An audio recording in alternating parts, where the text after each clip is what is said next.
Thank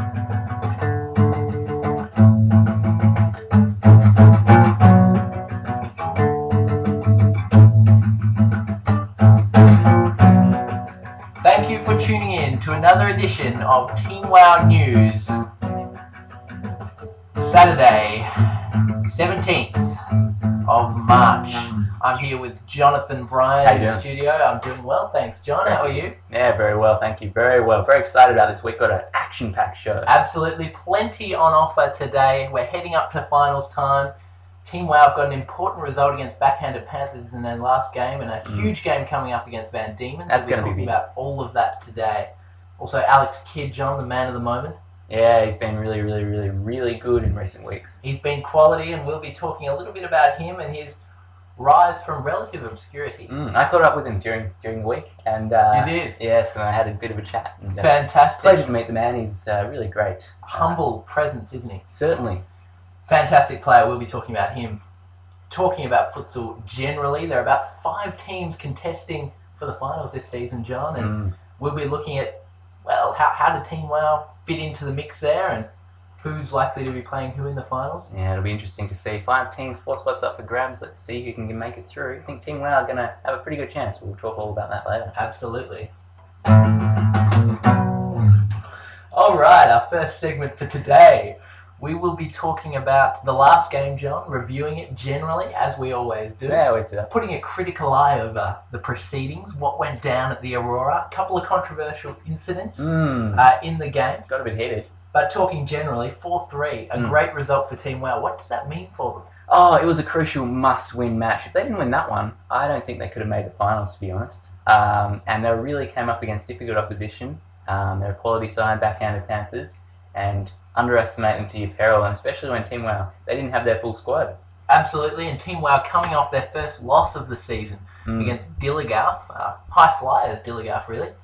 That would have stunted their confidence, as you say. Yes. An incomplete team on the day. They managed to pull it together. They did indeed. I don't really know how. I mean, Jordan Scott was less far from confident at the beginning of the game. Absolutely. And Bryan was not looking too happy about it, but no, they did really well. 2-1 at half-time, despite not having any subs. How did that first half pan out? Well, the first half, obviously we saw a pretty early goal there from Phil Gale, which would have lifted the lads a little bit. After about 3 minutes, Phil Gale goes in on goal, nips it around a defender and just strikes it home. And that really set the tone, I think, for the game. Team WoW were always on the front foot.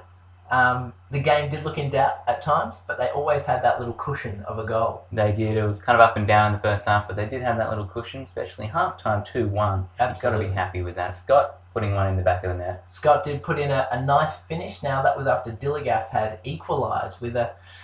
Well, it was an interesting strike, wasn't it, from behind halfway. Risk just spilled it over his line. It's I mean, we've seen those errors from him in the past, but it's uncharacteristic of his current form. Look, you thought he put it behind him. You thought he was a new man, the new training regime, should I say? Old habits die hard, I guess. Yeah, well, I guess you could say that, just coming back. But Risnay's been really good for the club, definitely, and he's been playing well. A little slip up, but I think you'll probably agree with me that first half Risk, apart from that one error, absolutely, he made some great saves. Absolutely, and when we look at the results of Team WoW recently, we can see how important Risk has been. I mean, 5-5 Dynamo, 3-1 Vipers, and 4-3 in the last game against Backhanded Panthers. Close games where you need a strong keeper between the posts, and he has been that for Team WoW. He certainly has. He's been the difference, I'd say, this season, really. I would say so. These matches, they're very important that Team WoW win, just especially since the makeup of the table. You've got those 5 teams at the top with a lot of points. Indeed. And Team WoW need to be there, and they have been, thanks a lot to Risk, I'd say. But the defence also, let's talk a bit more about the defence. Let's talk about the defence, because teamwowfutsal.blogspot.com has had a poll recently, a reader's poll. Who is the best defensive pairing? Now, we've got Gale, we've got Sharp, we've got Thompson, and we've got Kidd, who's really on the rise. Yeah, no doubt about that. And at the moment, the votes are looking fairly well even. Who do you think makes the best defensive pairing at the moment, John, based on current form? Great question to pose to those fans and just see what the kind of reaction is. And I mean, there's a lot of defenders. Huge response we had. Yeah, we did indeed. It was fairly even though, about 25%, split for 4 ways. So Sharp and Thompson, then there was Kidd and Thompson, Gale and Sharp, Gale and Kidd. So you see there, Kidd Gale, Sharp and Thompson, obviously the backbone, the defenders there. Yeah. And they all also possess great attacking skills, but they do. Really great defenders first and foremost. They do. I would tend towards Gale and Kidd at the moment. Maybe I'm a little bit blinded by that recent performance against backhanded Panthers, but they maybe not.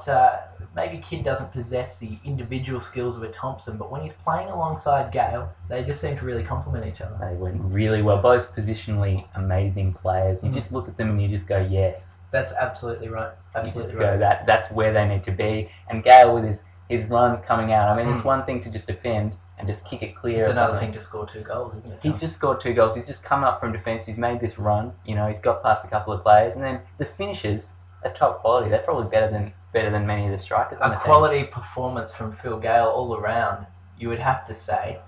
Now, speaking of defenders, Will Darling.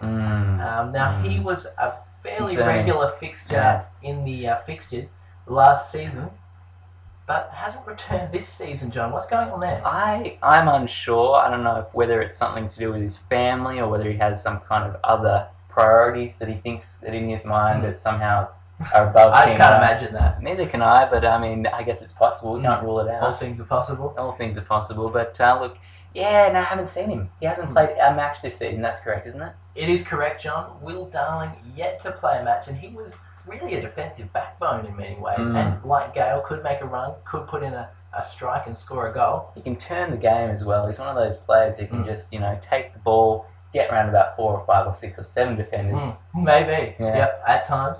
And back to Phil Gale and his performance. Didn't earn him man of the match in the end, and there was a little bit of an uproar about that. What do you think about that? It ended up going to Jordan Scott. Scott was good on the night. Scott was very good up forward. Scored 2 goals, obviously, and did a couple of things in defence. But obviously, Gale also scored 2, and did really arguably more in defence. Arguably. Now. But no. Look, it's a good question. I think Scott. It's a close call, really. Yeah, I mean, both of those 2 players are very, very, crucial in the win. Scott with the 2 goals, but obviously he's paid to score goals. Scott. He is, and he's done really well there. I think he also had a really, a certain goal for the opposition backhanded Panthers. Came put back, that block in. That was put the block in. I think we saw that one. It was a game changer. Maybe that's what swayed the 4 or 5 judging panel that were. Could well have been. We were talking about man of the match. It was disputed, but anyway, that's all right. Scott gets it. I'm sure Gale though. He's just on form. He's on hot form at the moment. 3 goals for the season now. Sits him in 5th place with Bryan, who's also on 3 goals. Sharp, what is he on? 4 goals? Or Sharp's on 4 goals at the moment, John. Moving up, we got Foster with 5 from I think 2 starts. Yeah, see, Foster, he's known for it. He can just explode. He can just score 6 in one night. Sometimes. He can, and he can really turn a game. Jordan Scott sitting above him on 8, and Andy Thompson running away with it, 11 goals. He's the top scorer, probably top scorer of the league. Quite possibly the top scorer of the league. Not sure about those figures because we don't have the figures of the other teams. Don't have them with us at the moment.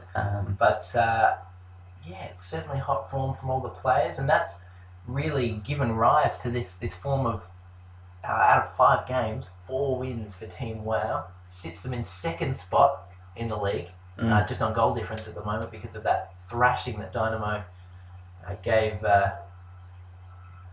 The opposition. That was a huge match. Bangkok Bandits. I'd say so. It was. They are sitting on about negative 72 goal difference at the moment. Bangkok Bandits. I think they might be in the wrong league, Jordan. I'm not really sure. They should Quite possibly. Over 35. There's only 1 league. Yeah. But certainly a solid result for Dynamo. Well, Bangkok Bandits, though, definitely going to get relegated. No question about that. I think so. Unless they're going to play Team 31 and get by them, but it's not going to happen, is it? I don't think it's going to happen, John. I mean, look, 2 teams are relegated, obviously. We got Team 031 on 2. Yeah, they're Vipers ahead of them on 6. That's it. They can't make up the points mathematically. Yeah. So definitely Team 031, Bangkok Bandits will not avoid the drop. But looking up the other end of the table, as we were saying, 5 teams contesting. We got Dynamo on 13, Team WoW 13, Van Diemen's 13, and Backhanded Panthers and Dilligaff both sitting on 12, so anyone could make the finals. Yes, now it's really interesting. Now we've done a bit of maths, we've looked out for the next round, and I think Team WoW pretty much guaranteed to go through. Pretty much. So we've got, I believe, is it Backhanded Panthers against Dilligaff in the next game, perhaps? It's possible. I think that's what it will eliminate one of them. Yes. Although the other option I was thinking, what if it's a score draw? If it's a score draw, John, the score draw rule was actually phased out. So now it's just 1 point for a score draw. Yeah, good clarification there, because some of us would have been worried. It was a controversial rule, John, and I've been calling for this for a long time. Phase out the score draw rule. It doesn't make sense. You do not want to have two score draws, meaning more than one win. I mean, that's ridiculous. It's actually ridiculous. When the point system was first brought in, John, it was 2 points for a win, 1 point for a draw, and they thought that was ridiculous, that two draws should equal a win.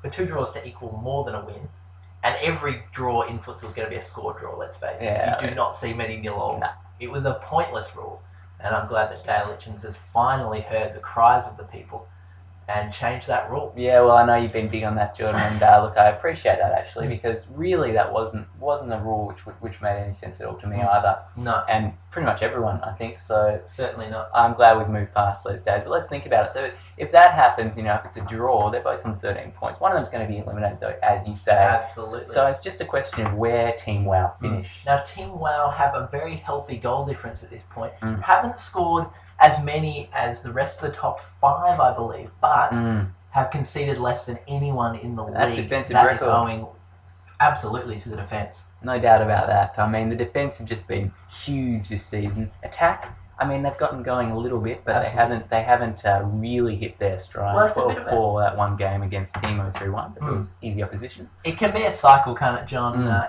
If you have a strong defence, you're going to get those opportunities to score goals. If you score goals, you're going to be preventing the opposition. At the moment, Team WoW are really riding off their defensive ability, and that's allowing them to get forward and score some goals. Yeah, it certainly is. Look, let's go on to Alex Kidd now. I caught up with him during the week. You did. And let's just talk a bit about the sensation from Taruna. Sensation from Taruna. Now, when he first came into the squad, John, he was looking... Look, I had thought, and maybe this was just my ignorance, I thought he was coming in as a striker. Now, Jonathon Bryan went on leave for a year. He did indeed. Alex Kidd came in. I thought he was coming in as a replacement striker. Did play striker, scored a couple of pretty decent goals in his first 2 games, and then went back to defence.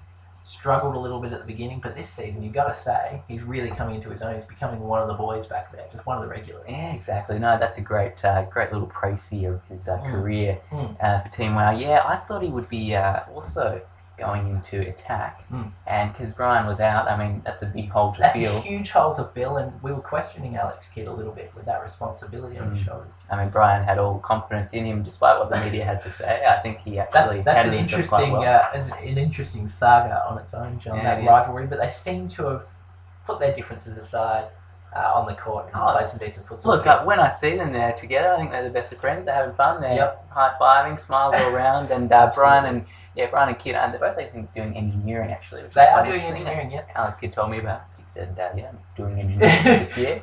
First year. So that's something else which is taking a little bit of his time. But, of course, Team WoW first and foremost. First and foremost. And, John, you tell me you've had a word with him in the week. How is he fitting in at the Aurora? He's the newest member of the Team WoW squad. How's he fitting in there? He's really drawing a lot from the friendship that he has already established with Sharp. I think they've played together a bit before. They're about the same age. Kid's obviously quite young, but as is Sharp, So absolutely. And I think a bit of a mentor, maybe. I think so, because Sharp also had a similar kind of, what would we say there? He came into the squad in a similar way, Sharp. Similar fashion. Just because he's the younger guy, Absolutely. It can be difficult for them to get into their stride, but he's become an absolute legend at the club.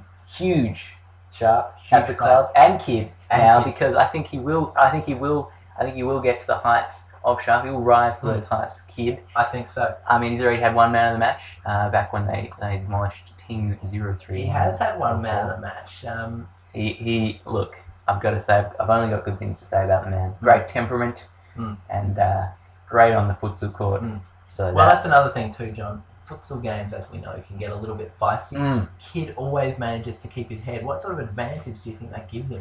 Well, similar to Bryan. I mean, they're both very composed players. Yes. And I think it will give him a bit of an advantage. Use his, not get too irrational about things, not make silly decisions, because you really got to keep your head in defence. That's so right, and he has been solid back there. And we're almost out of time, but do we have anything else? We are almost out of I time. think that's unfortunate. Do we have any other things? Do we have any callers on the line? Let's just check that. Let's check the lines. Well, they're certainly full, but I don't think we have enough time. I don't think we can get through. It's unfortunate. Yeah, we tried our best. We got through. We did. At least we tried to get through a few. But we didn't get through any, unfortunately. Damn. But please feel free. Try again next week. We'll hopefully have a bit less to talk about next week. I doubt that'll happen. No. Because it'll be the last week and It will be be going the to last the finals. week. Heading into finals. A huge time ahead of Team WoW. And they're facing the Van Diemen's tomorrow night, John. Oh, that is going to be big. That is going to be big. Van Diemen's team are both the same amount of points. Yep. They haven't faced each other this season yet. They haven't. And that'll be the last match of the season. So hopefully we'll look forward to seeing you all there. At Aurora Stadium. What time is it? 5:50? 5:50. Again? As per usual. Mm. Against Van Diemen's. Now, obviously, they're short of a final spot, John, but they want to finish as high as they can because there is an advantage in finishing higher up the table for finals. Yeah, what is that advantage? Well, the advantage is that first place 4th, John, and second place 3rd. So if you do get into first spot, you will be playing a maybe slightly weaker team. I don't know if it's going to pan out that way this time. Probably they not are this all season. strong teams. They are. But no, it's a good point though. You want to go in with good momentum. You want to win. You want to get the ball rolling. Absolutely, and obviously missing out on the finals last season was a huge blow to Team WoW. They Although want to rectify that. You know, it may certainly spur them on here. They really want to. They do get some silverware in the cabinet. It's been a long time. It's been a very long drinks. time. The last time was when Pat Foley was still in the team, which was, of course, it feels like an age ago. It does. Feels like it's a long time ago. Feels like a very long. Well, it's been great talking with you, John, on As this always. Team WoW News podcast. Yes. 17th of March, Saturday, and looking forward to a huge game. I'll be there. I certainly will. John will be there. We'll be commentating that game. Following that one. Can't miss it. That one. Stay tuned. Keep up to date, and thank you for listening.